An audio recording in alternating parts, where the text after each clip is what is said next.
Welcome to the Milwaukee Academy of Medicine's Oral History Program. I'm Dr. Leonard Weistrup of the Academy, and today is Wednesday, April 11th. I'm here this morning with Dr. Edward Joseph Lennon, President of the Medical College of Wisconsin. Thank you for accepting our invitation to participate in the program. I'm going to begin by reading Dr. Lennon's CV. He was born on August 2nd, 1927 in Chicago, Illinois. He attended Morgan Park High School in Chicago. His BA was obtained at the University of Illinois in 1947, and his master's also at the University of Illinois in 1948 in German language. MD degree was completed at Northwestern University School of Medicine in 1952. His postgraduate training, he had his internship at the Milwaukee County General Hospital from 1952 to 53. From 1955 to 58, he had his residency in internal medicine also at the Milwaukee County General Hospital. A fellowship in metabolism and endocrinology followed at the county hospital in 1958 to 60, and in 1960 to 61 he was a research fellow in renal diseases at Boston University Hospitals, formerly the Massachusetts Memorial Hospitals. Military service was from 1953 to 55, captain in the United States Air Force. Academic appointments began in 1958 to 60 when he was instructor in medicine at Marquette University School of Medicine, Milwaukee. 1961 to 66, assistant professor of medicine, Marquette University School of Medicine. 1966 to 68, associate professor of medicine, Marquette University. 1968 to the present, professor of medicine, Medical College of Wisconsin. Administrative appointments began in 1960 when he was appointed chief of the renal section at the Medical College, and that was 1960 to 70. 1961 to 69, program director, Clinical Research Center, Medical College of Wisconsin. 1968 to 78, associate dean. 1978, acting dean. 1978 to 84, dean and academic vice president. And 1984, Dr. Lennon was appointed president of the Medical College of Wisconsin. Professional societies included Alpha Omega Alpha, American Association for the Advancement of Science, American Federation for Clinical Research, American Medical Association, American Physiological Society, American Society for Clinical Investigation, American Society of Nephrology, Central Society of Clinical Research, Council of Deans of Private Freestanding Medical Schools. He was chairman from 1979 to 83. Awards and honors: Distinguished Achievement Award from the Milwaukee Academy of Medicine in 1984, Director's Award 1985, Wisconsin State Medical Society, and an honorary degree Doctor of Laws 1988, Cardinal Stritch College, Milwaukee, Wisconsin. Well, Ed, I was interested in that fact that you decided to study the German language after you got your bachelor's degree. What motivated you to go in that direction? Well, excuse me, I think I'd always been interested in language from high school on. I had 4 years of Latin because in my generation it was thought if you're going to be a doctor you had to learn Latin. And then at the University of Illinois, at that time their medical school required language. And since my grandparents were of German origin, I decided to study German. And what got me interested was the character of the faculty at that time, a remarkable group. As a matter of fact, I just very recently got a copy. The department is in the process of writing a history of the German department of the U of I, and they sent me a draft which brought back very fond memories of the years I was there. And indeed, my favorite professor, the guy who really got me interested, was a man named Hans Fry. And I discovered Hans is still living. He's 80 years old. He lives on the West Coast now, and I wrote him a nice long letter and got a beautiful letter back, which was a real delight.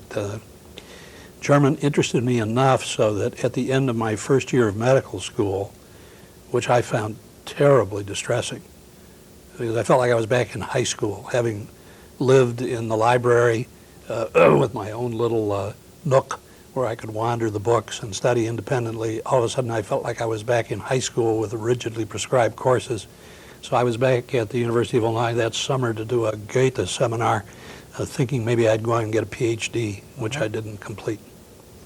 I hadn't realized that you had been thinking of medicine then for some time Yeah, before college. I think my motivation was like a lot of people's in our field. My dad died when I was 6. He was 36 years old of a disease that today would be cured with a 45-minute operation. He had mitral stenosis from rheumatic fever. So I saw a lot of doctors, a lot of illness.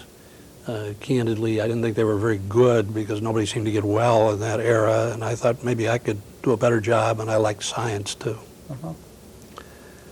Well, you came to the Milwaukee County General Hospital in 1952.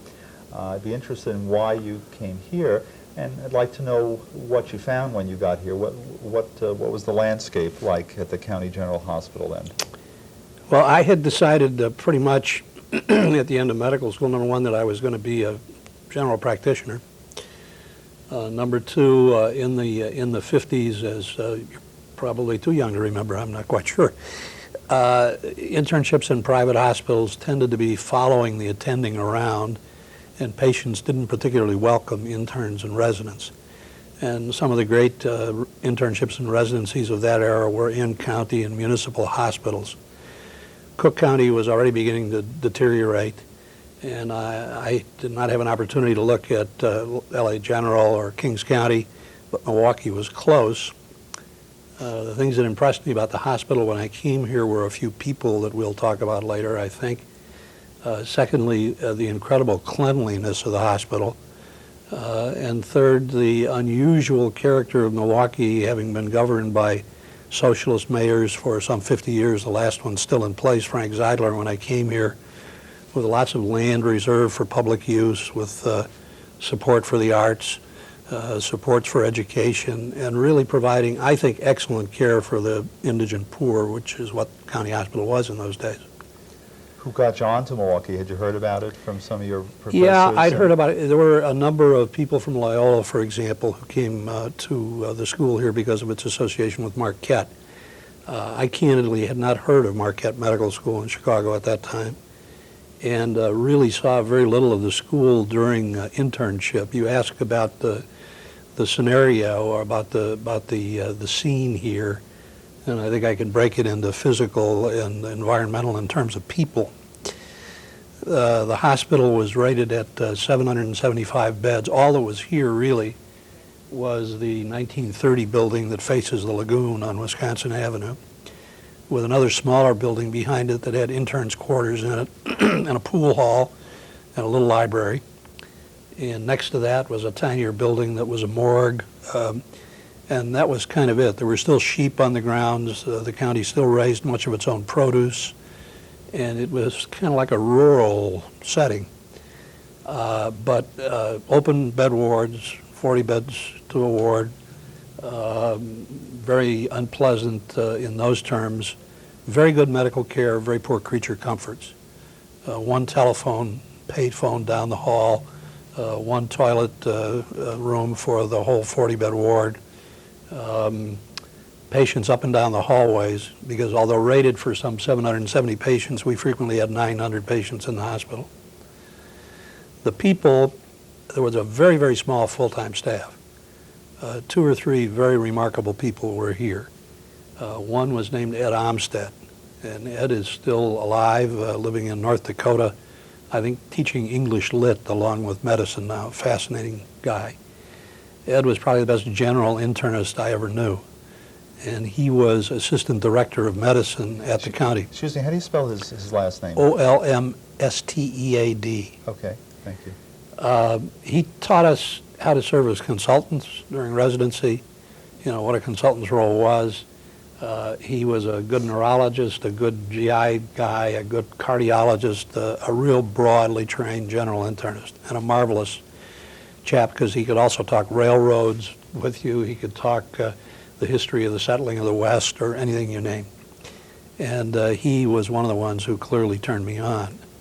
The chairman of medicine at the county at that time was non-full-time Francis D. Murphy, of notoriety and fame for his interest in renal disease. And FD, who was born in New Diggins, Wisconsin, and was a short, curly-haired guy with a lisp, was also a remarkable teacher who impressed me a lot. And then Tony Pashota, Anthony Pashota, who was, I think, really one of the first full-time faculty members based at County in hematology. Those three were almost it. The rest of the teaching was done by a remarkable group of practicing docs who voluntarily came out and taught us. They used to come out usually 3 mornings a week.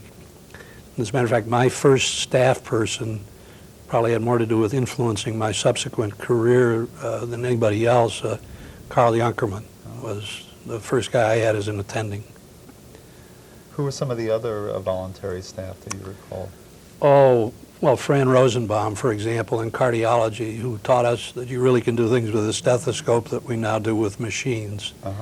I could go on with a long, long list, but all the greats, a lot of them from Columbia Hospital, Lutheran Hospital, which were the 2 premier hospitals in town really at that time. How often were you on call in that internship year? Internship year, you were on every other night and every other weekend. And the general thesis of that era was that when you were an intern, you belonged to the hospital. Families and everything else were coincidental. I think we were paid something of the order of $25 a month plus room, board, and laundry. And we took distinct advantage of it because we all got fat because we had 4 meals a day, and that was the biggest part of our pay. Okay. Do you remember anything particular about the patient mix relative to the patient mix of today? Yes, there were a number of sources of patients that we used to see, particularly late Friday. There was the great phenomena of the nursing home clean-out, in which a few docs, who shall go nameless, made rounds of the nursing homes they covered, and anybody who had a fever or who was otherwise sick was immediately shipped to County Hospital. There was a kind of a flop house downtown called on Seaboth Street that also got emptied out, usually on Fridays or Saturdays or during cold weather. And there were a great many people who were chronic alcoholics, cirrhotics, street people of today, indigent poor, poorly educated, but you know, remarkable people from whom I learned an awful lot about the real world. Was the school in any sense a referral center at that time, or was it mostly this in the trenches, rock'em sock'em sort of cases? No, that's one of the interesting things about Milwaukee. One of the reasons that a fair amount of tertiary care is diffused around in Milwaukee was that the medical school here, until 1967 or thereabouts, really served only the indigent poor at County and the veterans at the VA hospital. We were accessible to the community. We would occasionally be asked to see a consult in a private hospital, and patients who had money could be admitted to County if we were doing something that wasn't done anywhere else in the community. Dialysis with the old fantastic original kidney machine, for example, for someone who was poisoned or took an overdose of medication. Okay. Well, you, in 1958 to 60, you decided to pitch your tent with the endocrinologists. How did that come about? Hero worship again. Bill Engstrom had come to us from Yale. Bill had trained in the J.P. Peters laboratory at Yale, in addition to having worked with Kendall at the Mayo Clinic during the early days in which steroids were being isolated from urine. Excuse me, who was J.D. Peters? J.P. Peters was probably one of the premier biochemists and really interested in endocrine disease as well. As a matter of fact, everybody I trained with came out of J.P. Peters' lab, almost everybody. He represented the beginning of what I think has to recur in our society, namely, some bright young internists went back and immersed themselves in a basic science department and learned state-of-the-art technology about research at that era and brought it back to clinical medicine. Now, what's happened since then is that there have been twigs off of those branches, and each twig gets a little bit diluted from the original. And I think we're rapidly returning to the day in which fellows beyond residency need to spend a year or so back in a basic science department, because technology has outstripped the clinician in the main.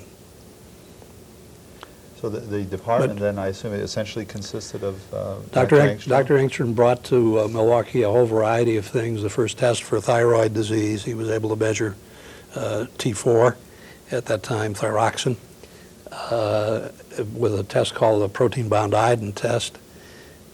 He was really the first, I think, trained endocrinologist. And Bill was to me what I hope our faculty would become increasingly to students and house officers. He was my academic father. He was the sort of fellow who not only was interested in your knowledge about medicine, but would sit you down and discuss your life insurance coverage, how your family was doing, what you were doing about planning for your retirement. His philosophy of education for the internist was a year of rotating internship, 3 years of general medicine, and then, as he put it, if you'd like to have a hobby, you can spend a year or two in a fellowship. So my hobby initially was endocrine and metabolism. What sort of things did you do with him during those 2 years? Did you have a research interest? Yeah, particularly in thyroid. We particularly were interested in Graves' disease and the contrasting nature of that disease versus toxic nodular goiters. And we had a lot of toxic nodular goiters here in the goiter belt in Milwaukee. We were studying the transport of thyroxine in those patients. We studied adrenal disease. I think we did the first adrenalectomy here in town for hyperaldosteronism.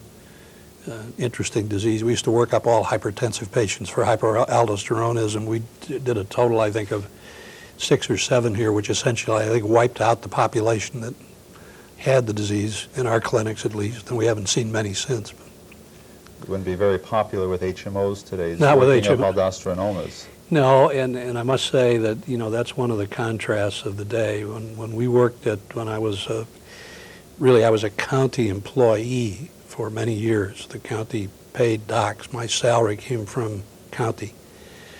And salaries were, I guess, even with inflation, modest. I think when I started as an associate, as an instructor, a rank which almost doesn't exist anymore, that I started at $8,000 a year and rose over 2 years to 10. And when I went to Boston, and Bill Engstrom asked me to come back and offered me $14,000, I thought, you know, I'd reached nirvana. Yeah. It was exciting. I'm going to be jumping out of sequence here, but I want to ask you something about Dr. Engstrom, because I came here to Milwaukee in 1972, and I came here, ironically, in part because of Dr. Engstrom.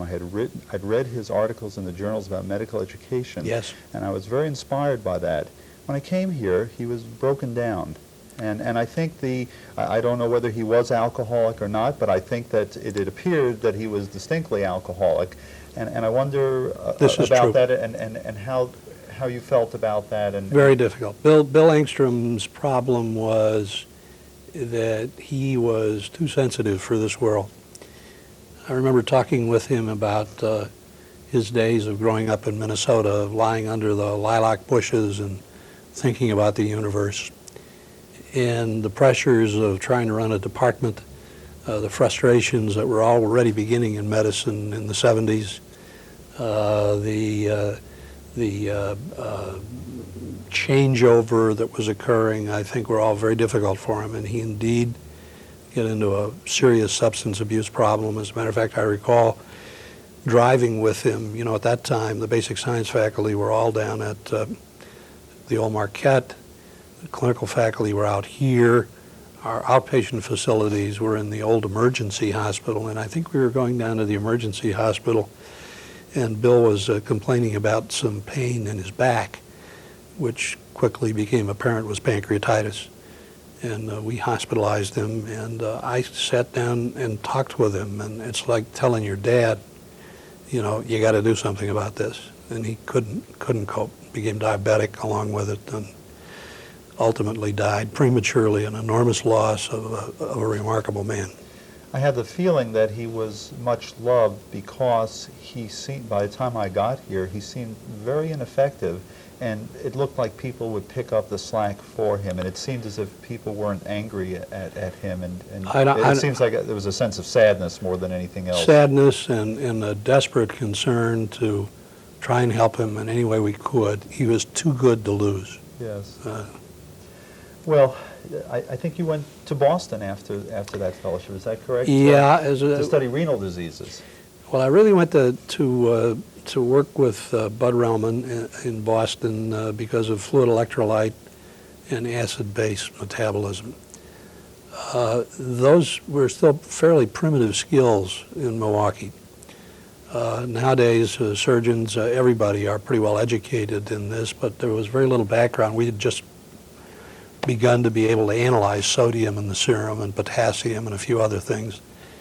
And I recall that being taught in medical school by a very distinguished guy whose name I cannot any longer, yes, a man named Smith Freeman, who was nationally known for his work in those fields, but who in his lectures absolutely put us to sleep and was so far over our heads that I think I went to study the area because I never understood it until that time.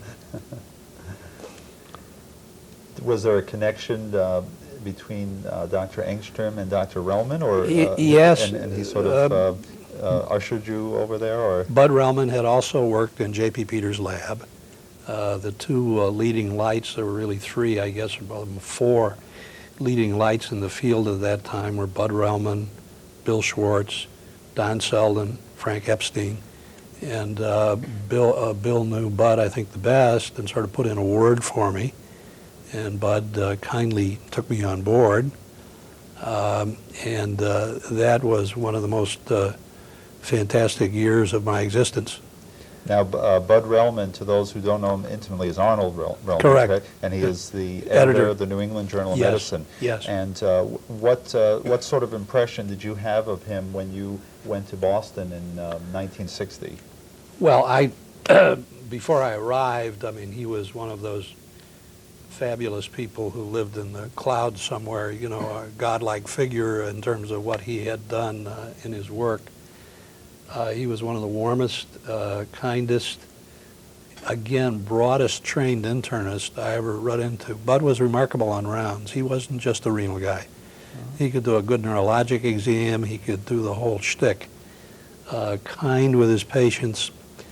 Hardworking. He edited the New England Journal for part of the time I was there. And I don't know if any other editor of the journal has ever done it, but he took home every article submitted and personally read them. Plus running a busy practice at the old Mass Memorial. Chester Kiefer was still there, another fabulous figure. Was he a figure also in renal disease? No. He was, I think infectious disease really was his background, but he was still around. It was a pleasure to watch. He was one who used to put the patient's fever chart around the whole wall, you know, to show the natural history of some diseases that he was interested in.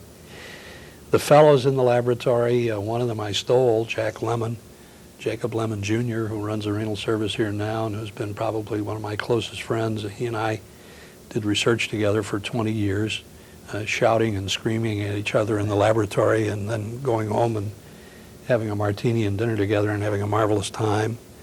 I also stole Conrad Sorgel from Franz Engelfinger's group and brought him back here to Milwaukee.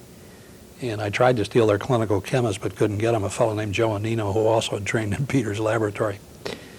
The other person that had an enormous influence and taught me a great deal was Norman Levinsky. Norm is now chairman of medicine at Boston University. Probably one of the few people I've met in my lifetime that would be categorized in the genius category. He had trained at the NIH and did very, very fundamental work in the physiology of the kidney. And just to clarify, which hospital in Boston are we talking about here? Well, it's called Boston. Boston City we used in part, but it was the old Evans Memorial, Mass Memorial, that now is called University Hospitals in Boston, right across the street from Boston City. With Dr. Relman was your mentor, was your chief He was mentor. my chief, yeah. And it sounded, once again, you had somebody who cared about you as a person as much as a... Incredibly. We used to write, Jack and Bud and I, Bud Relman had many things going on in the lab. There were a variety of fellows working on different projects. Jack and I happened to be working on the problem of acid-base balance, trying to figure out the sources in the body that produced acid, since we understood pretty much how they were excreted. And I remember writing papers. I think I was the only one of the three who could hunt and peck at the typewriter. And Relman would be on one side and Lemon on the other.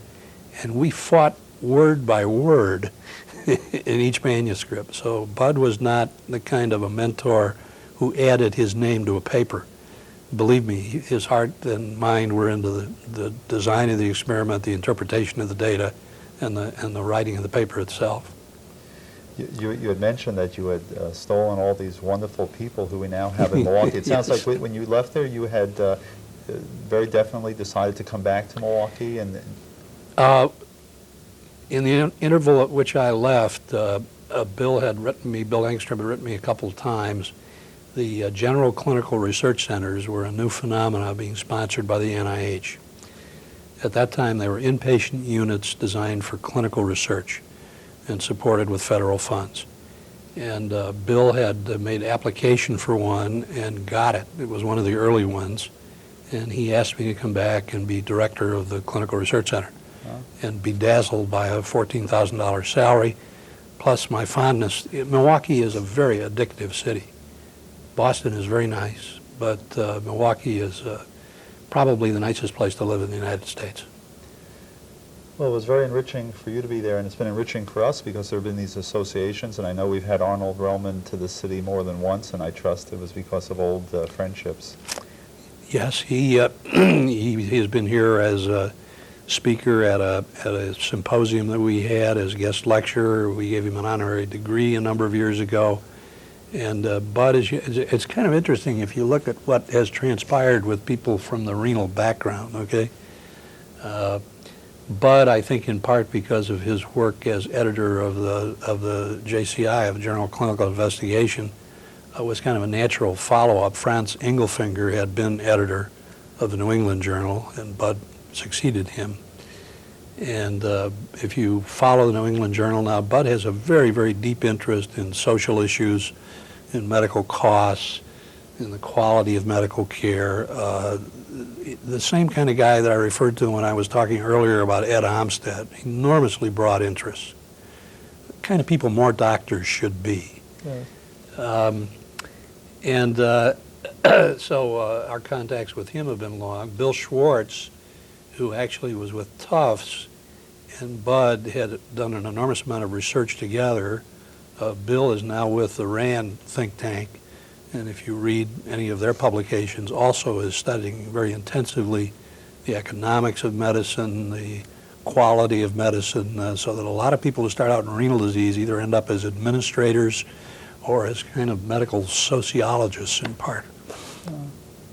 You know, as I hear you talk about these people, people you've worked with and people you've loved, I feel like I'm in the land of the giants.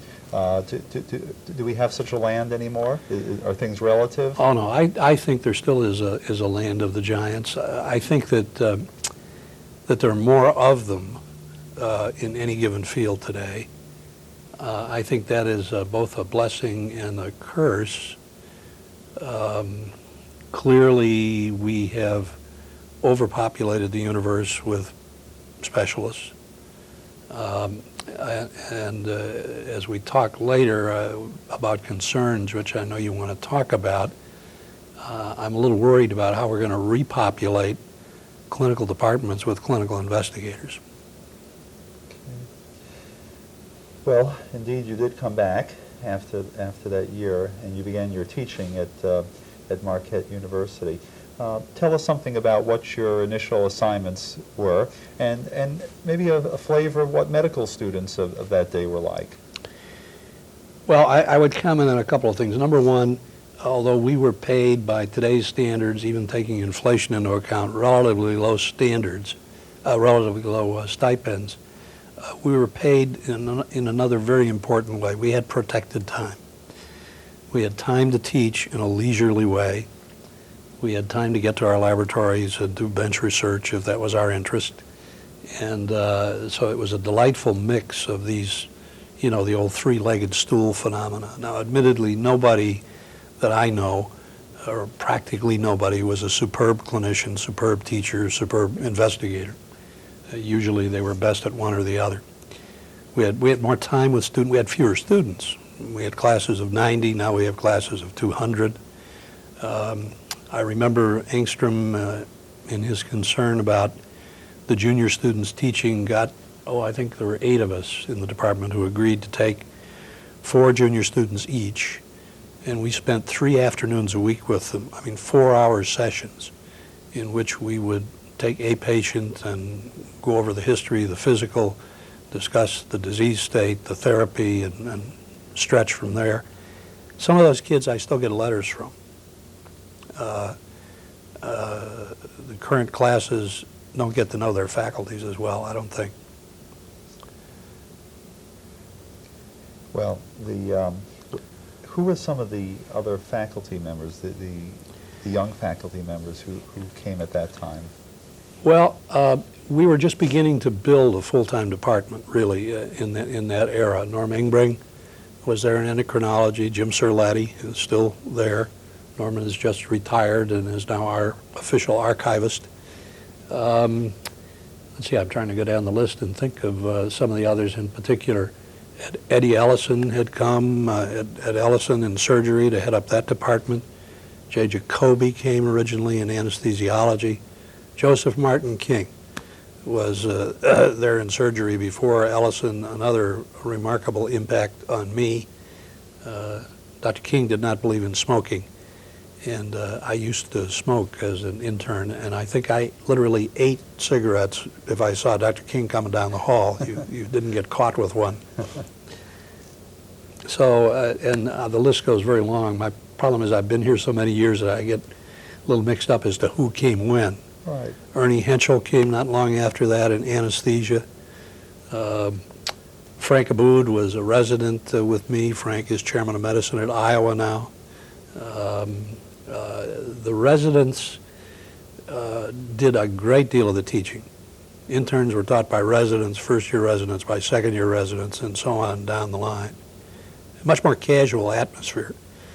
I can remember if I needed to talk to my resident when I was an intern, I would go to the back window on the second floor of the county hospital and holler down because the resident was playing tennis in the tennis courts out there and tell him I needed him, and he'd be up in nothing flat, Was it a close? Were there close bondings and friendships among the faculty, the young junior faculty at that time? Very close. For example, Dr. Engstrom every Christmas had a glug party at his house. That's when I first discovered what glug was. It's a Swedish alcoholic beverage consumed over the Yuletide, and I caught on to what it was when the alcohol in the laboratory would begin to disappear about 2 weeks in advance, and it was potent stuff, I'll tell you, with fruit and things in it that made it taste like fruit juice, but it wasn't. Do you think that the students that you dealt with at that time were fundamentally different than the people who we see today?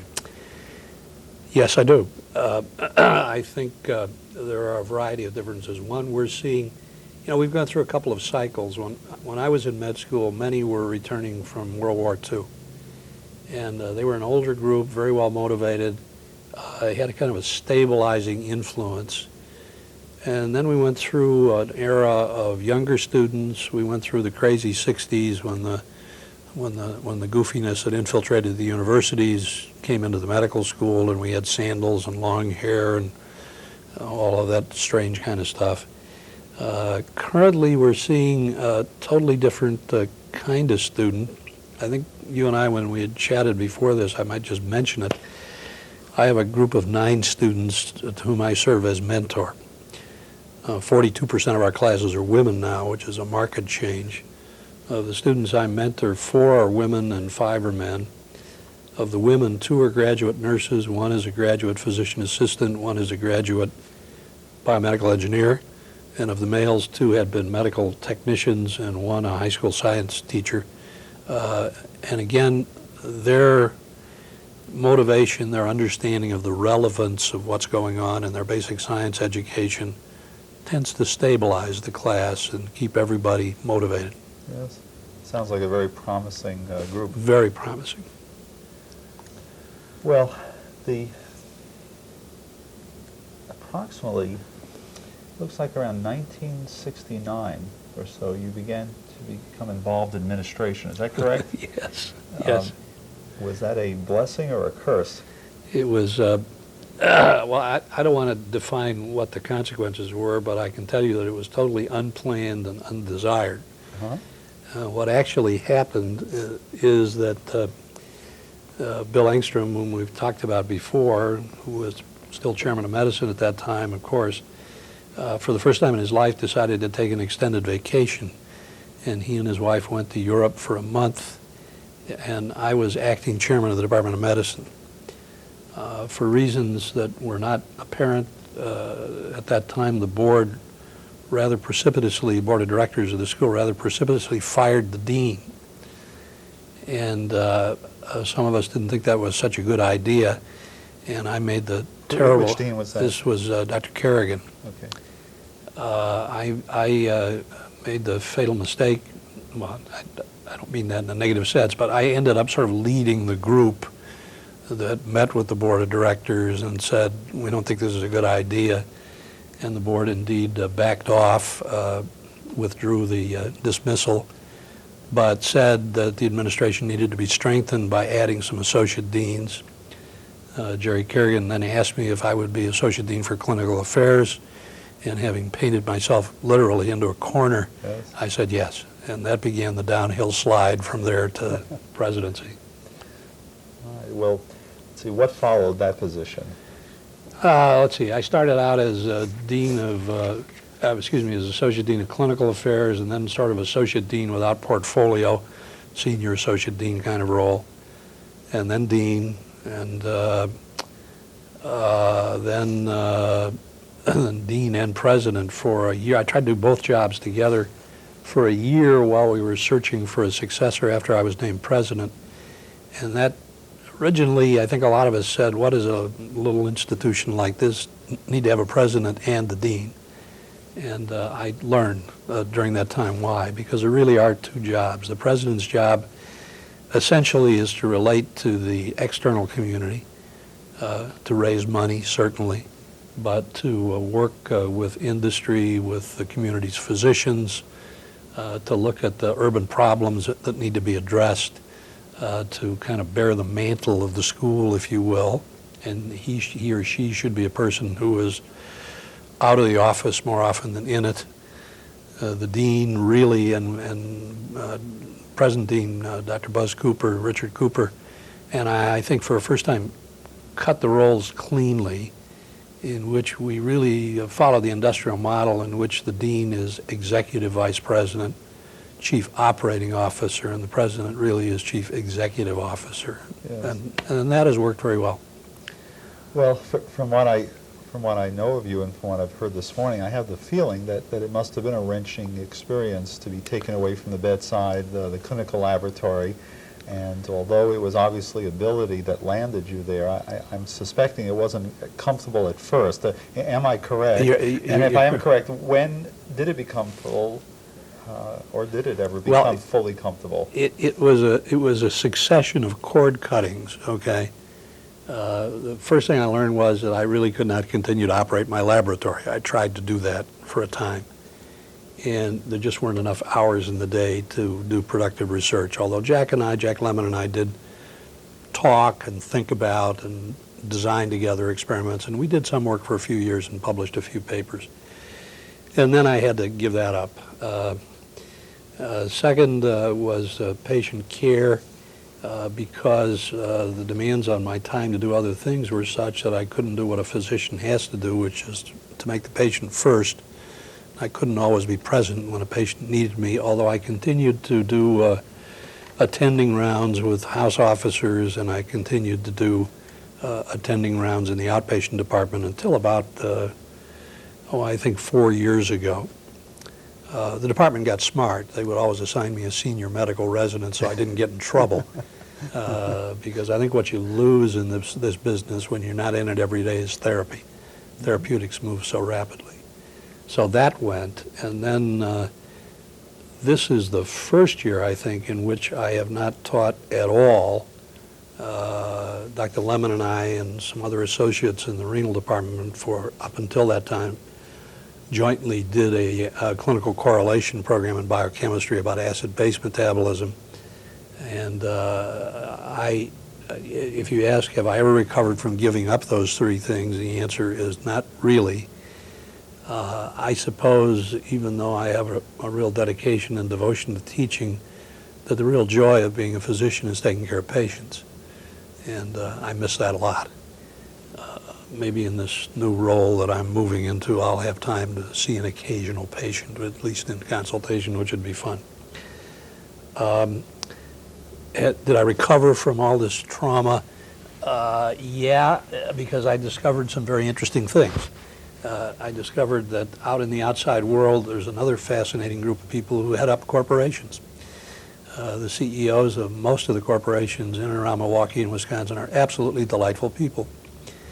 And looking at their problems in terms of healthcare costs, in looking at linkages where we could be mutually beneficial in some research efforts, in helping them get good medical care, a lot of satisfaction in that too. Well, in 1978, you became dean. What were the challenges in 1978, and referring specifically to the deanship, what were things that you look back to with the most satisfaction, and what were some of the disappointments? Well, I became dean at an extremely opportune, advantageous time. It was just about at the time we moved into the new buildings here on this campus. So I was given, if you will, as superb a recruitment tool as one can have. Brand new basic science quarters, excellent laboratories, beautiful teaching space, marvelous building. And I'm forever grateful to the community that helped us put together $40 million to build these structures. And to David Carley, who was president at that time, sort of orchestrated state, federal, county, and private dollars to build the building. The painful part was turning over chairs. There were many chairmen who were good friends of mine who had sort of passed the point of being really effective in their roles because they'd been here a long time. So I think I turned over 7 or 8 chairmen during that time. Now, in terms of recruiting, we were able to recruit superstars. But in terms of going to an old friend and colleague and saying, I think it's time you step down as chairman, sometimes that was almost gratefully received. In a few instances, it was met rather combatively, and one doesn't enjoy that. Yes. I did not enjoy going from our small class sizes to our bigger classes. I still don't. I wish we were able to function as a smaller school because the kind of student-student interactions, faculty-student interactions, faculty-faculty interactions get very much diluted as you get bigger. It was kind of more fun when we were smaller. Just to elaborate on that, I used to know all the students. When I was dean, I had to be coached in advance of graduation about how to pronounce some of their names because I had never met them during their 4 years of medical school, and that's rather painful. So then, if I understand correctly, it sounds like recruitment was perhaps the biggest issue of your deanship.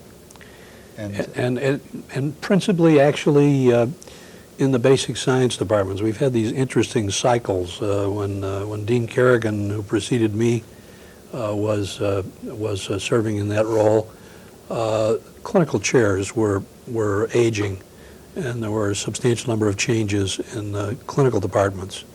The basic science faculty was still relatively young. And by the time I got into the office, the basic science faculty was aging, and so a lot of the changes we made were in basic science. In a professional sense, this was your first excursion into the fabled real world. I imagine you had to deal with political forces and economic forces and things that were not probably within your ken to that point. What sort of awakenings did you have?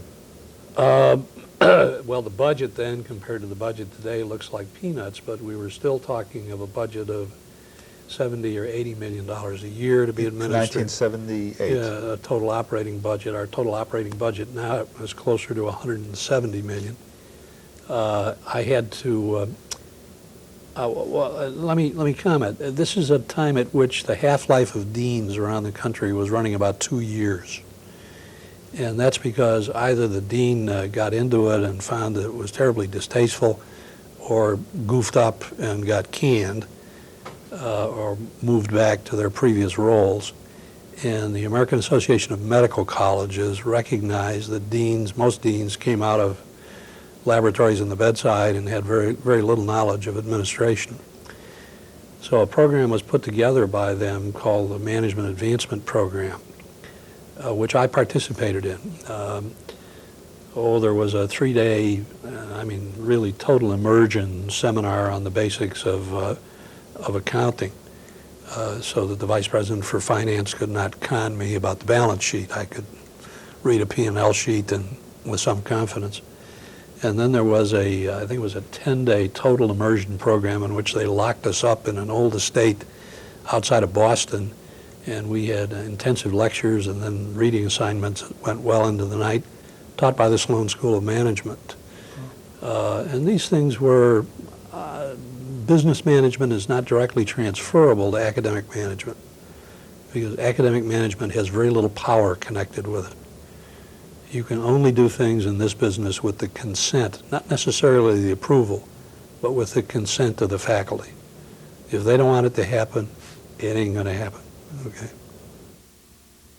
What are the advantages and disadvantages of a non-physician president of a medical school? I think the presidency of a medical school is situational, if I can couch it in those terms. If a medical school needs to develop its research component, you may wish a president who is an MD or a PhD investigator. If your problems are poor teaching, you're going to want someone who has a particular background in that kind of an era. There are times when your needs are relationships with the community. And in the case of Dave Carley, I know of no one else who could have come in and mobilized and pulled together all the sources of support needed to build this building. And indeed, David was with us for about 2 years and did that and did a remarkable job. So I don't think the president of a university need always be an MD, particularly in an institution like this where the dean is chief operating officer and is an MD and is an educator and is an investigator. When Dr. Cooper and I have talked about this, it seems rather redundant, even with he and I, because we're sort of stamped out of the same mold, and what our talents and past interests tend to coincide rather than complement. So I think as the search goes on to replace me, that I certainly have advised the board that if I were to look at what needs to get done for the school now, it has much more to do with restoring and building on our relationships with the external community than it does with the internal affairs, and the individual who can do that need not be a physician. I see. All right. Well, I want to talk about your presidency, but I also want to remember to talk about the development of the Freighter Hospital. And I've been ensconced too long on the east side, and I'm stale on the details of exactly when that happened. But I remember there was a big row about it, and I'd like your ideas about that whole period of time, and if any light you could shed on the controversies. Well, I would tell you that I saw the first three-dimensional scale model of the Frederick Hospital in 1953. And it was built about 7 years ago. Curtis Frederick had left an estate in which he called for the creation of the Frederick Lutheran Memorial Hospital. And the terms and conditions of the estate was that it was to be a research and teaching hospital affiliated with the Milwaukee Medical School. The only medical school in Milwaukee at that time was Marquette University School of Medicine, a Jesuit school, and the Lutheran Men of America did not think this was a particularly compatible marriage, and it was tied up in the courts for almost 25 years. It was one of the first, actually the first institution to come onto the grounds out here was Curative Rehabilitation Center. I think we were second, and Frederick was in the process of negotiating leases. And there was a great deal of stress because now here a private entity was coming onto public grounds with a public hospital in place. And at various times, what was then Lutheran Hospital felt that Frederick should be built next to it. The VA grounds were explored as alternative sites. Ultimately, with a master plan developed for a medical center, which was done with outside consultants, a decision was reached, a lease was struck, and something very unique was done here, something that I don't believe has been done anywhere else in the United States. Here we've got what was the County General Hospital, a public hospital serving the indigent poor, although by that time it was accessible to anybody since Medicare, Medicaid came on board, and a private hospital operated by a private board who agreed to divide all services so there would not be duplication. For example, all of neurology and neurosurgery is in Frederick Hospital, all of cardiology and cardiothoracic surgery is in County Hospital, and so forth and so on. The only thing that both hospitals have is general medicine and general surgery. And that means that patients are admitted to one or the other hospital on the basis of their illness and not on the basis of a wallet biopsy. I think a lot of us had a concern that we're going to have two independent institutions, one for the poor and one for the well-to-do, which I would have found morally offensive. Who are the high-minded people in this whole dealings? Who are the people who brought sanity to the whole thing and made things turn out all right? John Doyne, then county executive, who remains active on the board of the medical center and is just a remarkable human being. He tells a story on tape which is true. Johnny has told me over the years that he probably would have been a criminal growing up in Gary, Indiana, if his uncle, Willard P. Lyons, had not yanked him up to Milwaukee. His uncle was a county supervisor, and his uncle took John out to the grounds where, this was back in the 30s, I guess, when the old hospital was built, and said to John, kid, someday there's going to be a great medical center here. And Doyne believed that and did much to foster it. And then there are others of enormous note who did terrific work with this thing. Joe Heil Sr., who headed up the Heil Committee, the Greater Milwaukee Committee that supported the development of it. Del Jacobus, who chaired the original council. Dean Rowe, any number of people, including a lot of county supervisors. The county soups get criticized frequently because they argue and they fuss and they seem to move slowly. But if you look at the track record as to how they vote and the number of dollars they have poured into the care of the indigent at the institution, it is remarkable amongst cities and counties. Who are the naysayers, can't do people in this whole thing? Well, I mean, most of the other hospitals in town were not wildly enthusiastic. You know, we'd made the transition from my early days in Milwaukee when, as an intern and a resident, we also served at the old emergency hospital downtown. And the third floor of that hospital was primarily for patients admitted on the basis of no bed available, okay? When there wasn't a bed in Milwaukee. By the time Froedtert was planning to build, bed excess was becoming apparent, and it's difficult for the citizenry to distinguish one kind of hospital bed from another. What we were talking about here, of course, and what has developed here is high-level tertiary care. I mean, you know, a lot of what's done in Froedtert is sewing back on severed limbs, transplanting kidneys and livers, many, many highly sophisticated things which ought not be replicated all over the community anyhow. Right. But there were many, many naysayers, and it was a bitter, difficult issue. Now I think everybody realizes that prior to Froedtert coming out, and now Children's Hospital, which had a lot of stress associated with it too, that Milwaukee is amongst the cities. At one time, it was one of only about 4 cities in the U.S. of its size that did not have a major academic health center. Mm-hmm. And I think what goes on here helps raise the level of care everywhere. The ideas that may enter here diffuse rapidly through the community. And so I think it's good for everybody in every hospital, not just these. Well, clarify this to me, please. Then did the Froedtert put the nail in Marquette's medical school coffin? Did Marquette want to get out of the business anyway?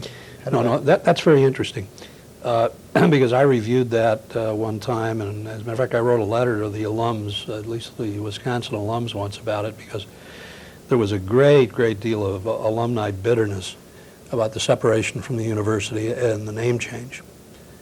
And the name change was a prerequisite in order... No, it wasn't a prerequisite. We went through a series of name changes. We were the Marquette University School of Medicine, then we were the Marquette School of Medicine, Inc., and then we became the Medical College of Wisconsin. All of the names were confusing for one reason or another, including the present one, because a lot of people think we're a state school, which we are not. But to satisfy the Froedtert bequest, you did not have to get rid of the Marquette name? Okay. No. What had happened was back in the 50s, let me go back before that. The medical school really was established as a kind of a department of Marquette University back in about 1913. It always functioned semi-autonomously. It had a separate board with cross-representation from the university, and it was held responsible essentially to finance itself.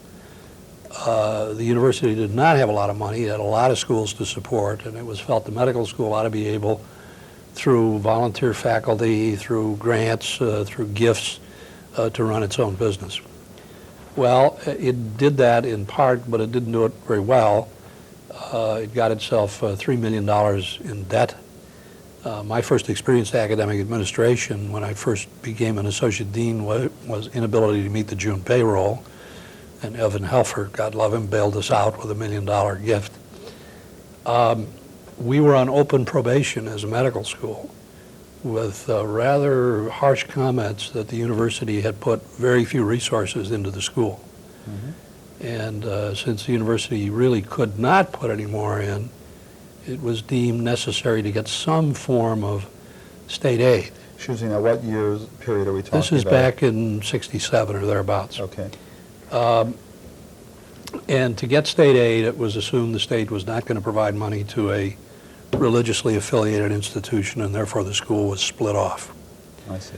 Louis Quarles, who was one of the founders of the Quarles and Brady law firm, was the first non-full-time volunteer president of the board of the medical school and helped guide its future.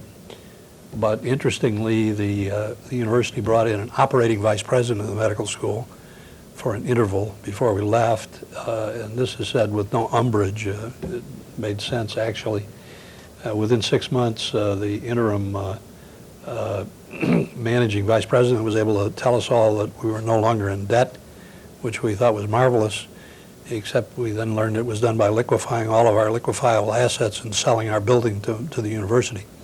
So when we left like naked newborn babes, started from scratch. Uh-huh. in the long run, and Father John Rayner and I have talked about this, I think both the university and the medical school have flourished and have, in many senses, each benefited from the separation. They tell that story about the university president who died and went to hell. And he looked around and he said, gee, it's not too bad down here. What's the problem? He said, you know, I ran a university with a medical school on earth, and the devil said, yeah, but here you got 2 medical schools. Okay, well, Ed, in 1984, you became president of the medical school. Did you ever think that was going to happen? No. When you were dean, for example? No. And I how haven't. did it happen? John Kelly was chairman of the board of directors. John Kelly was a prominent, adventurous banker here in Milwaukee and a marvelous guy. Asked me if I would consider the presidency, and I went home and consulted with she who must be obeyed, my bride, and said, what do you think about this?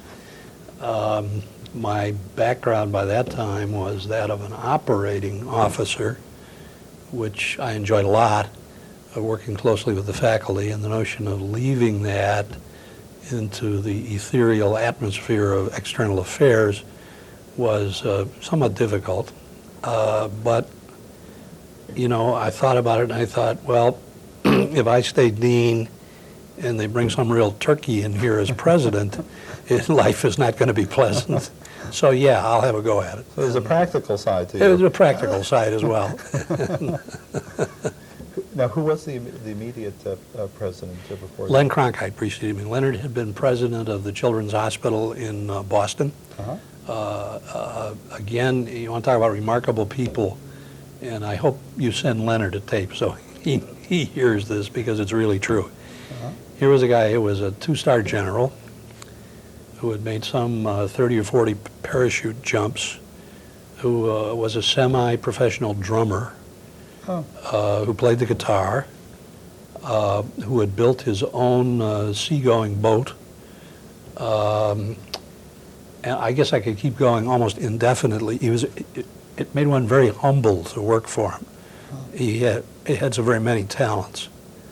And he was a quiet, shy kind of man whom I enjoyed working with a great deal. He really had set the stage for what Cooper and I have done, because Leonard pretty well left the running of the academic affairs of the school to me, and he worked pretty much with the outside community, and that relationship was a healthy one and a good one.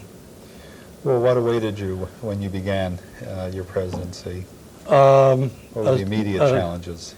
A sudden recognition that I really didn't know very much about the job at all.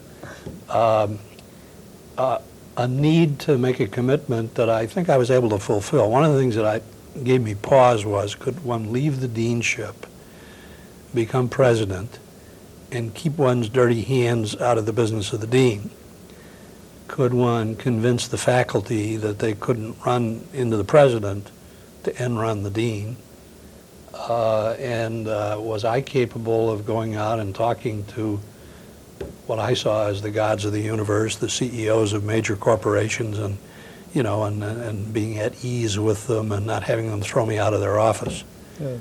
I discovered all those things can be done and could be done, and I think as the years went by that I've enjoyed being president.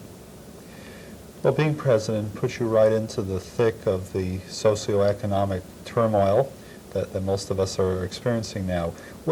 From your president perch, what did you see as the socioeconomic challenges of the day for medicine?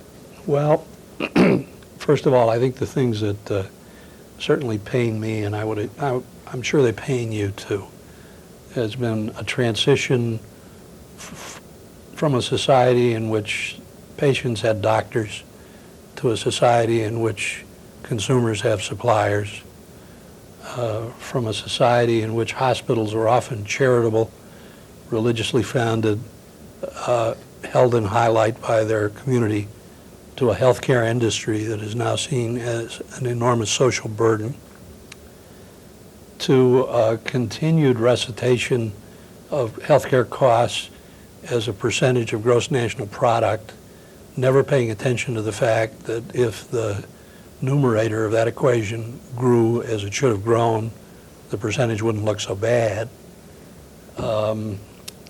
Facing a burgeoning technology which is of enormous value, but also of high cost, and moving back and forth between regulation and competition. I think that the competitive aspects of medicine nowadays are extraordinarily distasteful. To see hospitals motivated to take out full-page newspaper advertisements, and I've looked at the cost of those. Each one of those would pay for about 2 days of patient care in a hospital. It could be done free. To see a town gown problem begin to emerge, which we never, of course, as someone on the faculty commented, there was never a town gown problem because there wasn't any gown for a long time when we took care of only the indigent poor. But the competitive aspects and the kind of depersonalization and the intrusion of third-party payers into the whole equation has changed some of the fun parts of medicine, some of the joys of being able to stand next to a patient whose soul and spirit and body is abraded and do them some good. Yes. Many of these issues directly affect, I expect, your ability to accomplish your mission, that is to train medical students and to provide a top-notch profession, both in terms of researchers and in terms of practitioners. What have you experienced in regards to these issues during your presidential years? Yeah. Well, let me touch on a few of them, and some of them are generic. That is, they apply to all medical schools. Almost all of them do. First of all, I think all of us who are involved in the administration of medical schools are distressed beyond belief to find that the major revenue source of every medical school today devolves from the delivery of professional services by the clinical faculty. Now, we tax that to help support the basic science departments. We tax it to try and help keep down tuition costs, but tuitions are outrageous everywhere today for medicine, for college as far as that goes. We've stolen from the clinical faculty what I referred to before as a kind of payment, which is protected time to do the things that that academicians should be doing.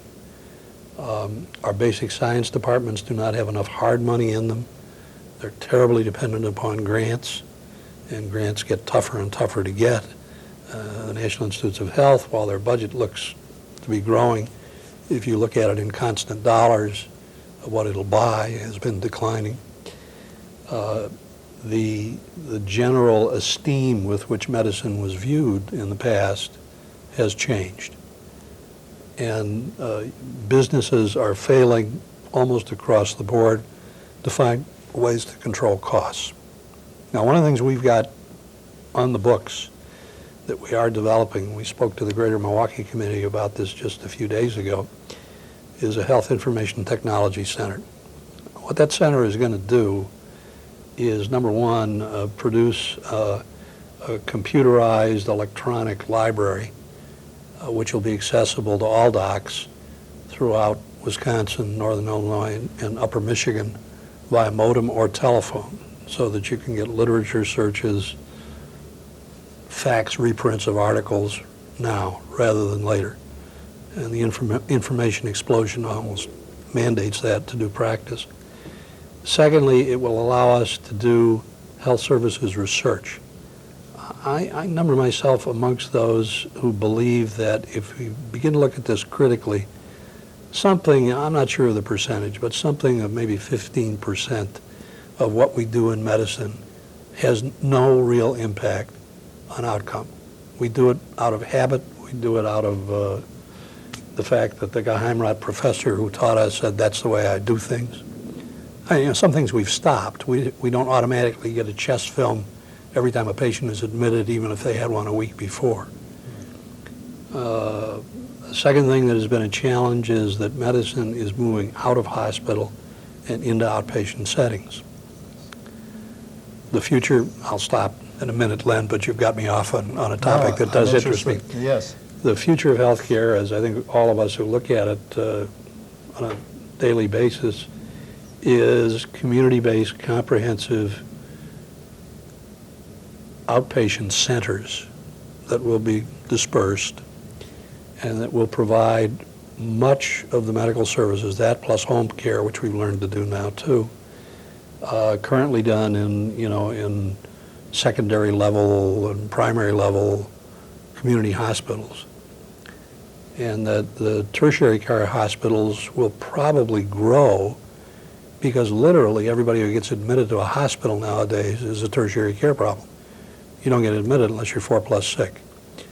What does that mean for us educationally? Well, it means we have to do much more of our education in outpatient settings. Nowadays, a patient comes in for surgery, their initial workup and laboratory studies and x-rays have been done before they're admitted.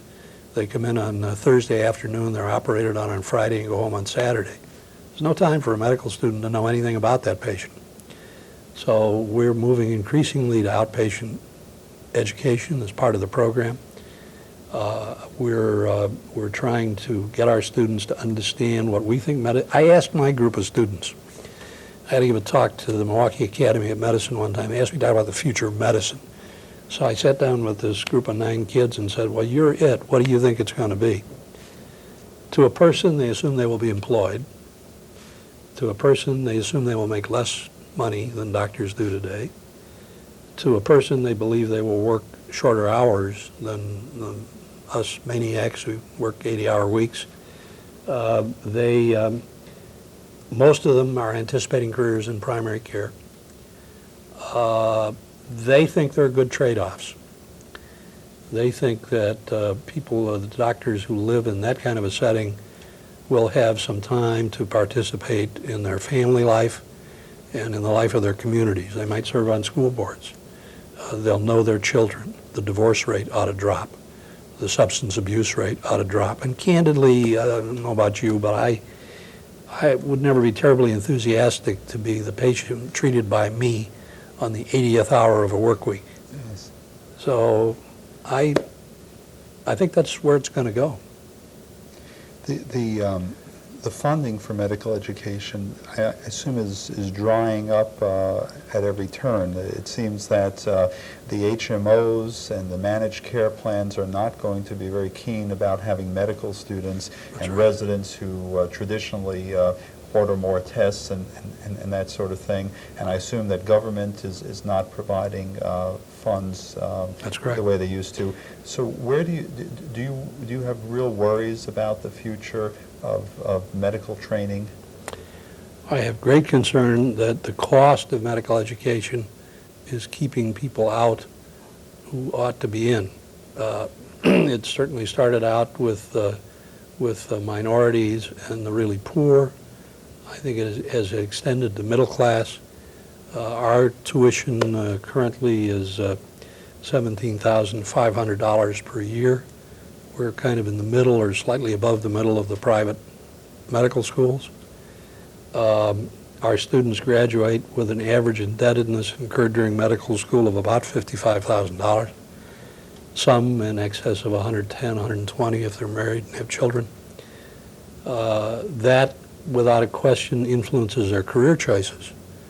If you're that far, you got a mortgage without a house, okay, you're going to pick residency training that is hopefully as brief as possible and that leads to the highest earning specialty you can pick.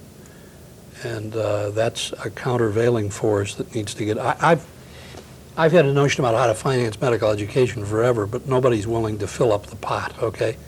I think medical education ought to be free. It should be subsidized by government one way or another, and every physician thereafter should pay a surtax on their income tax throughout their professional career. What that means is the guy who picks or nowadays woman, person who picks a high-paying specialty will pay more for their medical education than the individual who does low-paying primary care. It kind of evens things out. But it takes a big pot full of money to start it, and nobody has volunteered that yet. Is that a unique idea, or is there some I don't sentiments think it's in other totally quarters? unique. I think I once heard that expressed by a congressman or a senator, I don't remember who it was or when, but it to me would make eminent good sense. It then means we would pick people, or not that way, the people would not exclude themselves Right. from considering these careers because they didn't think they could pay for it or borrow enough money. Has it had a serious hearing in the congressional level? I don't think so. Okay, it's a very interesting idea. It's true that students seem to be, in medicine, of course, we used to get a large share of the very best students, and now most of those are beating their way to corporate America's door, and that certainly is one issue. On the other hand, I could see that residents and interns and students used to be a great boon for hospitals. They were, if you will, cheap labor. They still are. And they were excellent cheap labor, but it seems like more and more they're becoming to be seen as an encumbrance because of the managed care kinds of things, where it seems like they're almost thought to increase the cost of care. Is my sense about that on target at all? Yeah, Or? it's on target, particularly if you take junior and senior medical students and put them into an outpatient practice. Oh my. They'll bring the practice to its knees because you slow it down. Right. And therefore the earnings per hour, or the number of patients seen per hour, drop precipitously, at least by a third. In the inpatient setting, perhaps because inpatient hospitals have become so highly subspecialized, the junior staff members, the junior residents are of less value. A senior resident, I don't know how you felt, but I believed all my life I was the best doctor I have ever been when I finished as chief medical resident out here. I knew more about medicine at that era than I've ever known since. And If one were really sick, that was the person you would want to go and take see. care of. Exactly, yeah.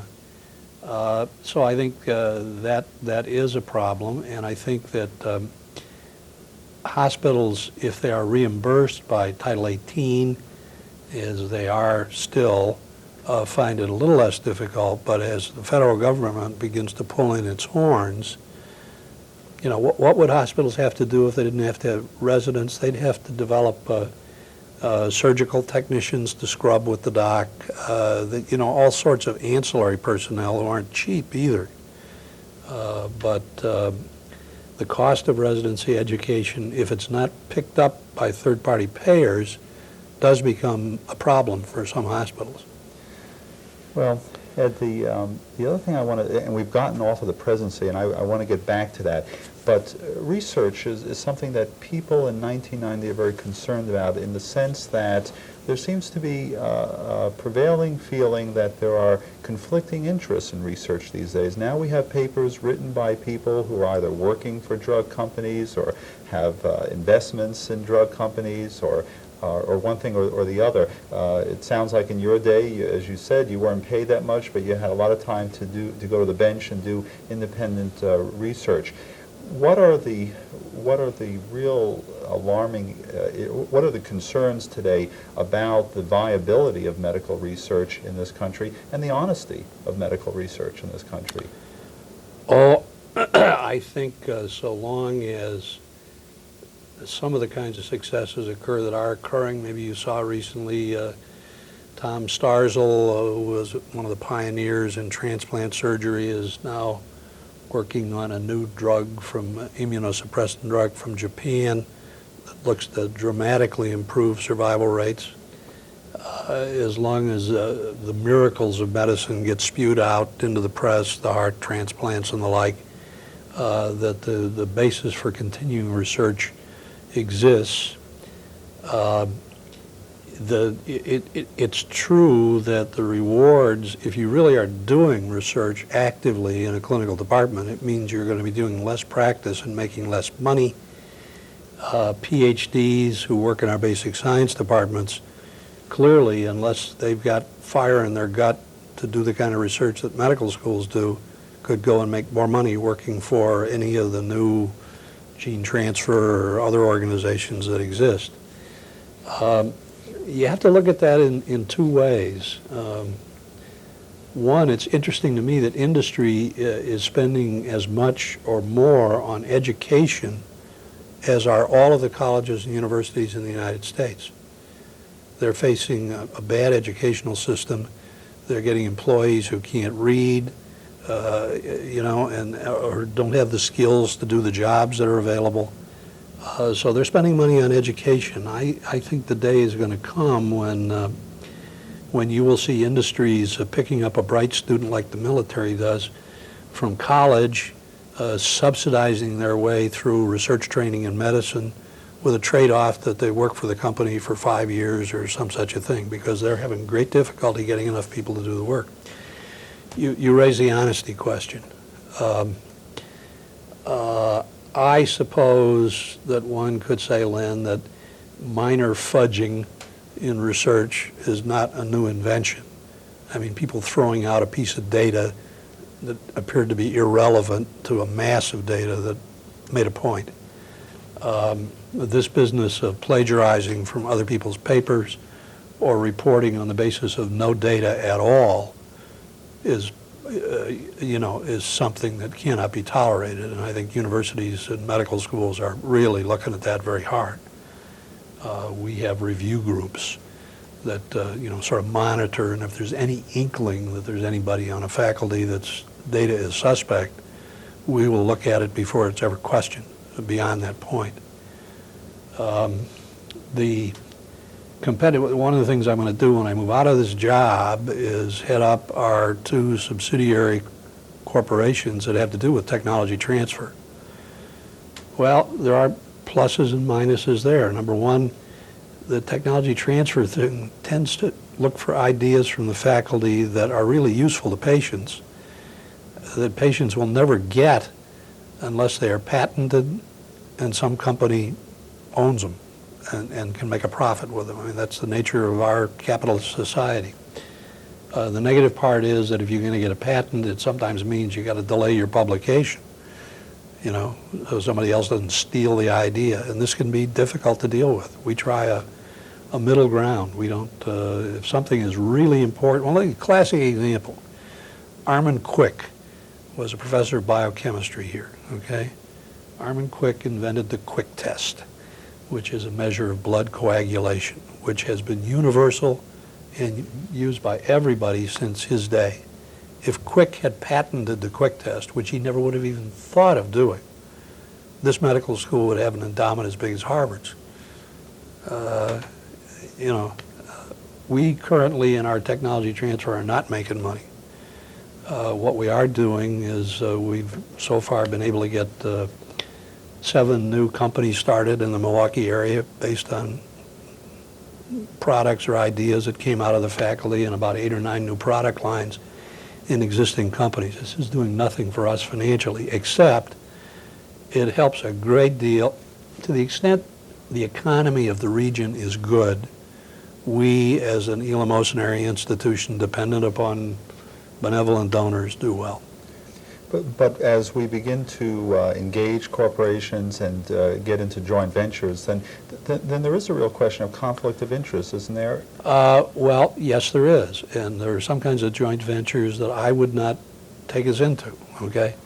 And it has happened in some institutions where a drug company literally owns a department. We do not do that. What I've done when I've met with CEOs, I've often gone to their plant and spent sometimes a half day talking to their R&D people and talking to their plant docs about healthcare costs and all that stuff. And in many instances, been able to come back here and find an investigator whose own research project of his own invention fits a problem that is being dealt with in a company. And if we can put the 2 investigators together, each profits, not financially, but from data that they're sharing. The company sees an advantage, we see an advantage, they may provide some dollars for the research, That I think is okay. Could imagine that sort of thing be very productive. But I guess that it's going to require a great deal of moral fiber on the part of the profession to walk this line. And it seems that the government's retreat from the financing of research has really thrown us into this dilemma. And I suspect, I know Dr. Relman is concerned about that. Sure. It's the kind Absolutely. of thing that we in 1990 read about in the New England Journal. And as a matter of fact, I was astonished the other day reading an article in the journal, and at the end it said in small letters, this researcher has a relationship with this drug company, and some of the information here could be possibly construed as a conflict of interest. I was just amazed that it had come to that point. Where we had to be warned, and Yeah, I know.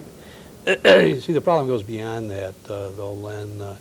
We're living in an anti-intellectual, anti-science era.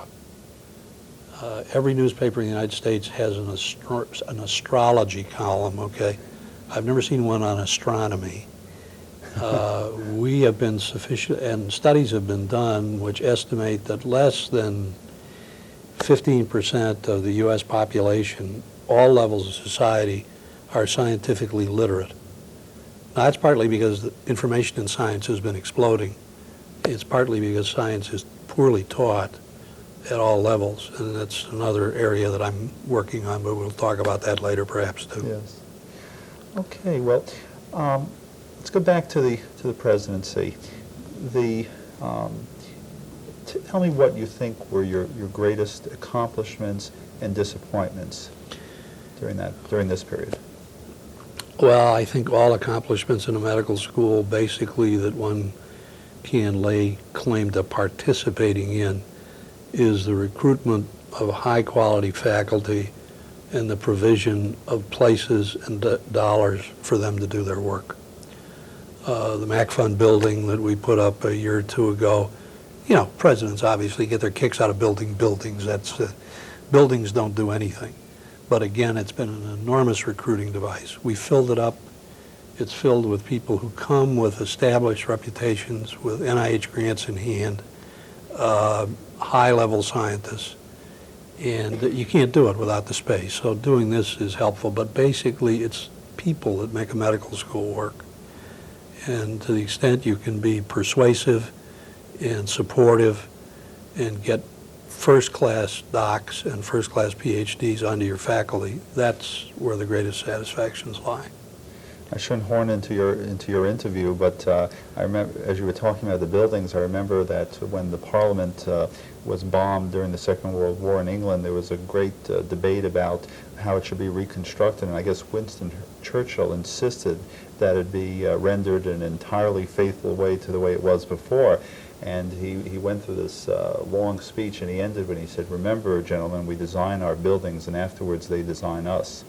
That's true. And so I suspect that although presidents may enjoy it, I suspect it's enormously important, and that Mac building will design this campus in a sense. Well, what it's done, you were asking earlier about what kind of doctors we produce. To the present time, you know, if you go back to the old-timers who chaired departments of medicine, many of them viewed their fundamental role as training academicians. Their goal was to produce professors of medicine for somewhere else. I think in our era, that's a tragic error. I think we need to produce some academicians. But our fundamental mission today in departments like medicine and family practice and OB and even in psychiatry is to produce very high quality, superb clinicians who are going to take care of people. Yes. This school's reputation, I've often asked, there was a time when the tuition differential between us and the University of Wisconsin's medical school was huge, and yet we would have students who got accepted to both, some of whom chose to come here. And I asked them why they did that. Well, the general reputation is that Madison has been stronger in research, and they are indeed, with the McCardle and other things there, and the general power of the university around the medical school. Their research programs are to use a trite phrase, world class, but they are. We, on the other hand, have had access to a large population of patients, And our students, when they go to do their residency somewhere else, are all of my colleagues that I've talked to said, gee, you know, your guys and gals are way ahead. We can put them on a unit, and they know how to do things, and they know how to take a history and do a physical, and they're much more mature clinically. Yes. And I take pride in the fact that we still do that. How about disappointments? Has anybody headed you off at the pass? Have you been injured in any way? Oh, one of the disappointments that was a very major one for me was that Len Cronkite, my predecessor in the job, had an excellent experience in Boston of developing with Boston University, or I guess it was with Northeastern, a degree completion program for nurses. As you know, the general view now is that a nurse should have a baccalaureate and not be a graduate of a diploma school or an associate degree school. And to the dismay of nurses, I'll say I don't necessarily agree with that, but there is a thing called the National League of Nurses now, and if they don't approve, nurses tend to get stuck at a low level and cannot move up the hierarchy and often cannot get hired. Well, we tried to replicate that here. And my interest in it was twofold. Number one, to be of assistance to those women and men who needed to do that, to get the baccalaureate, to get hired, literally. And number two, I got very excited about it because in the program that we had put together, we had nurses and doctors being trained together. And sometimes nurses gave lectures to medical students, and sometimes doctors gave lectures to nurses. And my hope was that out of this would come these two complementary professions, each understanding the other's skills, being able to work more effectively as teams in our hospitals and our outpatient clinics. Well, we couldn't get NLN approval. And we tried desperately. Without NLN approval, the program was running a deficit of something of $300,000 a year. We had graduated students from this program who ended up not much better off without NLN approving, and so I had to make the decision to recommend to the board that we close the school, which we did. Mm-hmm. And that resulted in, class action suits and all manner of things. So it's much harder to stop things than it is to start them, and particularly if you believe in them. Yes. So that was a disappointment. Others, not many. This community, I think, has been very, very good to us. It's been disappointing to me to see, as I've said, a little sense of rift between the practicing physicians and the people on the faculty because they've been forced into a competitive mold. That didn't used to be. I mean, and it still isn't to some extent. When the Milwaukee Academy meets, it's everybody. When the internist club meets, it's everybody. But when it comes down to who gets a patient, and it's the hospitals that pressure us in the main, an empty bed in the hospital, and we're not very popular, as are you, I'm sure, at your hospital. During this presidency, has anybody been tugging at your jugular, people nipping at you? Does the press treat you fairly? Oh, I think the press has, the only time we had a problem with the press, and you may remember it, was a notorious episode in which a somewhat brash young reporter had written an absolutely damning article about the whole concept of the medical center and the medical school and the Greater Milwaukee Committee and everybody else, which was to be published in Milwaukee Magazine. And Harry Quadracci was not aware of it until he had a chance to look at it and was so incensed by it, he fired the reporter. Wasn't he the editor? Was he the editor? No, the editor subsequently got fired? Yeah. Along with the reporter? Yeah. And nonetheless, the article ultimately got published because of, I think, a legitimate, I can't argue with the journal who published it ultimately. But that was a painful and distressing issue. I had an opportunity to speak to the Greater Milwaukee Committee to I think, disprove what that article said, but that was a jugular attack. Briefly, what did they say? Oh, they said, said the school was ripping off the county for millions of dollars and that the whole medical center was unneeded and, it was a wasteful expenditure, that it had been planned by the Greater Milwaukee Committee, which meets in behind closed doors and, all of that kind of stuff. So it was very painful. Did you sustain an injury as a result of that for some time? I wasn't. I tell you, when you're in this business for a while, if you don't have thick skin and you don't let things roll off your shoulders, but the faculty was enormously upset. A lot of distinguished citizens in this town were upset. My advice was, just let it, forget about it.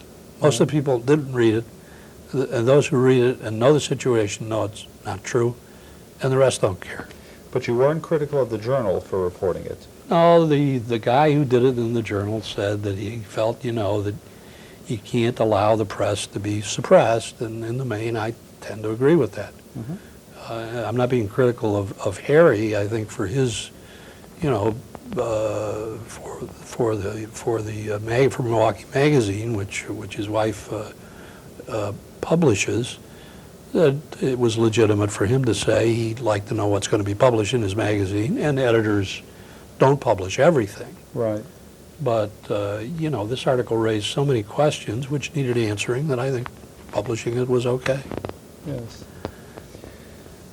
Well, Ed, I'd like some of your ideas about where you think medicine is going. I know you don't have a crystal ball more than anyone else, but you've had enormously good opportunities to see where we've been, and you've been part of it all. Where do you think we might be going? Well, some of it I said earlier. I think more and more of medicine is going to move to outpatient settings. I think we're going to see rationing under whatever term you want to put it. In other words, we as a nation, like most other countries, are going to have to decide with limited resources where we put them. So in plain terms, an 80-year-old may not be able to get dialysis. Correct. Okay. Correct. And I'm afraid age is going to be one of the discriminating factors. And, this is not new. I was involved in starting the dialysis program and transplant program at our institutions. When we started, I think we only had 2 little artificial kidneys, a very small staff, and no resources. And at that time, because of that, we indeed prioritized. If the patients had a systemic disease that involved more than the kidney, it didn't seem to make sense. They were going to die of one of their other organs giving out. Or as a matter of fact, I think at that time, if they were over 55, we didn't take them on. Then Title 18 came in and said, we're going to cover all these people, and now everybody really who might have a few extra months of life is being dialyzed. By the middle of the 21st century, it's projected that 25% of the population will be 65 and over, and there'll be some 13 million over the age of 85.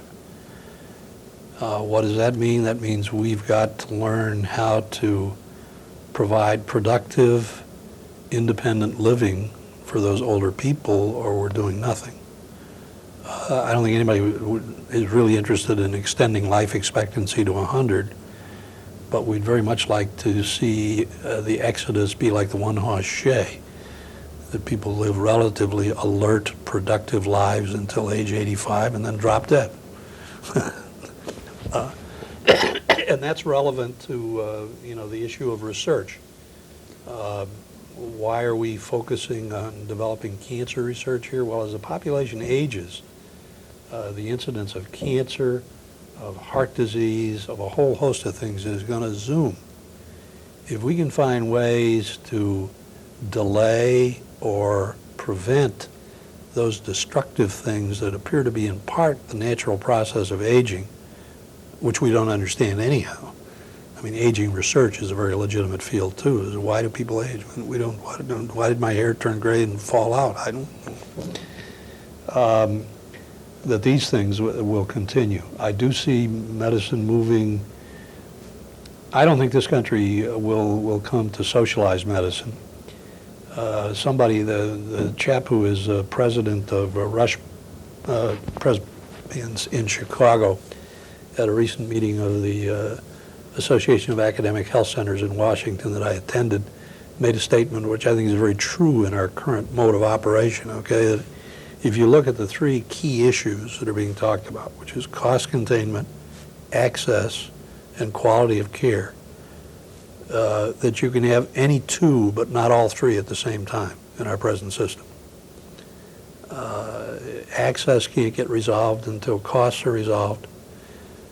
Costs, I think, can be resolved in part by what I referred to earlier. If we can eliminate things we do that shouldn't be done, if we can deal with tort law so that we don't practice as much defensive medicine as we're all forced to do, if we can help physicians with things like rapid access to information,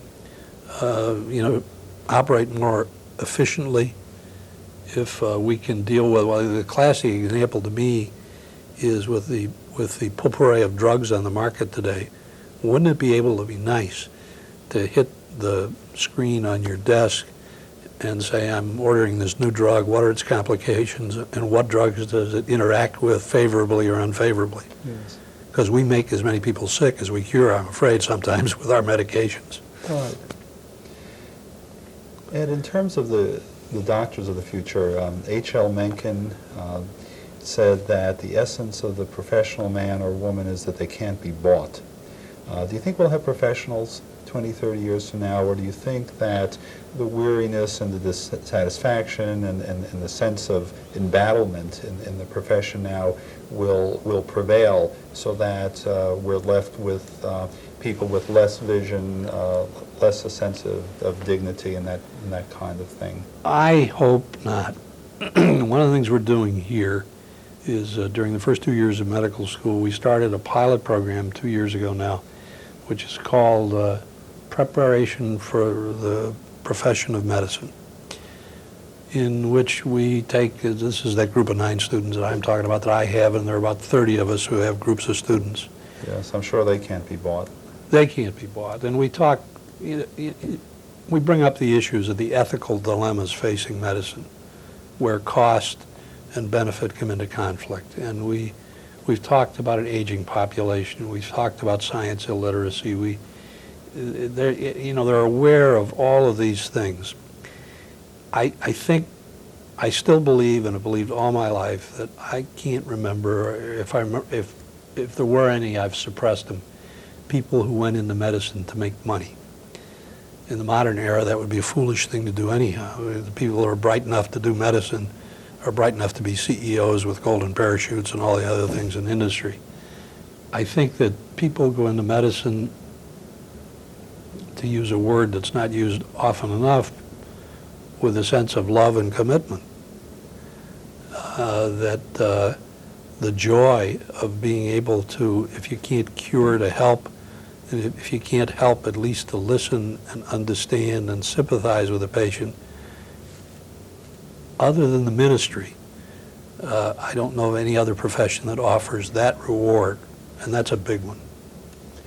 Well, I was going to ask you if you would recommend medicine as a career for young people in this decade. And Absolutely. As I said, my youngest son is the first of my kids who I think may want to go to medical school, which means I can contemplate retiring at about age 90. and I dread the thought of what medical school tuition will look like when he goes. But I would encourage him by all means. Ed, you're leaving the presidency when? As soon as they get somebody else to sit in that chair, search committee is actively at work. My hope is that they will complete their work by the end of June. I don't know if that'll happen. They're working hard. My plans are to take a 6-month pseudo sabbatical. I've never taken a sabbatical in 35 years with this place, in which I intend to continue on a variety of boards I serve on, Curatives and Blood Center and the Medical Center, and continue to work part-time at the school.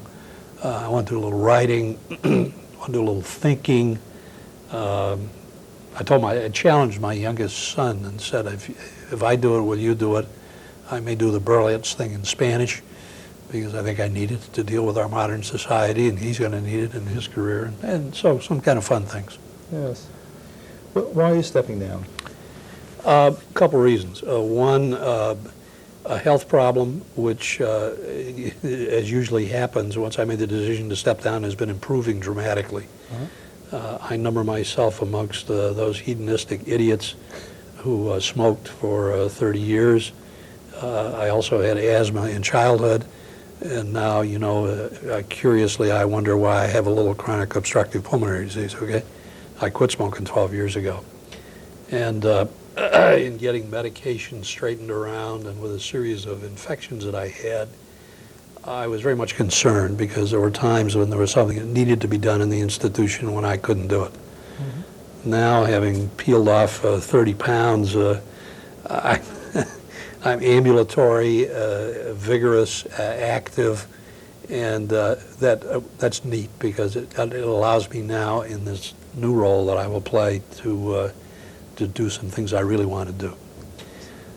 And let me expand on that. Yes, I never even give you a chance to ask questions. That's a terrible way to do an interview. But that's wonderful. It makes my job very easy. It's basically because there's a host of things I would like to address, okay? I certainly want this and all other academic institutions to continue to move the frontiers in genetics and molecular biology and cancer diagnosis and therapy and all the other good basic research that we're doing. However, it seems to me that there are clear and present societal problems which, if unresolved, are not going to let those things come to fruition to get applied, okay? And what are they in our community and, by and large, everywhere? I mentioned science illiteracy. 50% of the things that come before Congress have some element of science or technology in them, and the people who elect officials don't understand it, and unfortunately, many of the elected officials don't either. So we began a pilot program here in Wauwatosa this year. It'll be with 3 inner-city schools, of bringing science teachers here for half a dozen in-service days. We don't give them lectures. We don't give them books to read. We break them up into groups of 2 and stick them into active research laboratories while they're here. And they see technology that didn't exist when they had their education. They see problems being addressed that were unthinkable when they were in school. The Macbeth Foundation for the 2nd year will fund us to bring last year's 6 and this year's 7 of those persons on board for a full summer research fellowship with us. Every one of them who's done it has gone back and redone their curriculum. They're enthusiastic. Now I'm working with the manufacturers of scientific products, and a goal is to get every high school in this town over time with one well-equipped science lab. The average science lab in high school or middle school has a Bunsen burner, a test tube, and 3 reagents. Kids today have got to learn a little bit about what you can do with electrophoretic separations and things of this nature. And the companies in the main are responding. So that's one. If you take substance abuse, teen pregnancy, violence, I put them all in the same pot. Okay, they all come together. In the inner city, I think they are all responsive to a sense of despondency, a lack of belief that one can find other ways to get out of that society, that there are role models other than pimps and pushers. And so we're working diligently with high school students to try and get them interested in careers in science, to get their highs from grades rather than substances. One set of problems. The other set that I've got our psych department looking at is asking the question of why do the kids in suburbia start? Sometimes they start because their parents are pushing them too hard. Sometimes they start because of situations which kids always feel partly responsible for: divorce, death of a parent. The question is whether interventions at those points could avoid turning to drugs to turn off one's head. So those things, and then this business of technology transfer, which I've said we approach with a great deal of caution, and we've tried to keep it lily pure. There is no, the way it works, we have a patent policy here. We ask faculty members if they have an interesting idea to bring it to us. We'll take a look at it. If it looks as though it has usefulness to the profession or the public and it's marketable, we'll get a patent if we can get it. If we get a patent and it's licensed, the investigator gets 25%, the department gets 25%, we get 50%, which we plow back into research.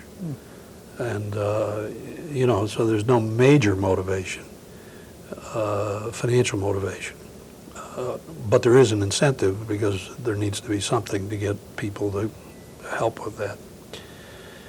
So these things, and then I plan to continue working with our alumni. I've spent a lot of time traveling around the countryside, healing wounds about name changes, persuading them that while the name may have changed, it is their school after all. Mm-hmm. And those who come back and see it get reunited pretty quickly. We need to increase the support we get from our alums, and that's happening. The financial and moral support, both. So while I thought that the sliding out of the present job was going to provide a measure of leisure time and relaxation, it's turning out to be maybe a little bit busier. I'm on the research park board that's being developed out here. I'm on the governor's task force on science and technology. I've been asked to form a scientific advisory committee for the research park board, and I've been asked to form a committee to address a question raised by Paul Matthews, who's chairman of the finance committee of the board of directors, the board of supervisors, about what else the medical center could do to help out with urban problems. So like Relman and the others, I'm moving a little bit out of the conventional medicine and into kind of a sociologic role, which could be fun. Your life has been a series of evolvements, it seems. And more accidents and evolvements. It just, you sort of tumble from one thing to another without necessarily planning it. That's true of most of us, I think. And I want to thank you very much. You'll forgive me, you'll be embarrassed, but you're much loved by all the medical people in this community, Well, and we're very grateful for all you've done. And you're a member of the Milwaukee Academy of Medicine, and you've had our Distinguished Award, and especially glad that you could participate in our oral history program. One thing I guarantee, that in the new job, I'll be able to get to the meetings more often Great. anyhow. Okay. Thank you very much, Thank you Len. very much. Right.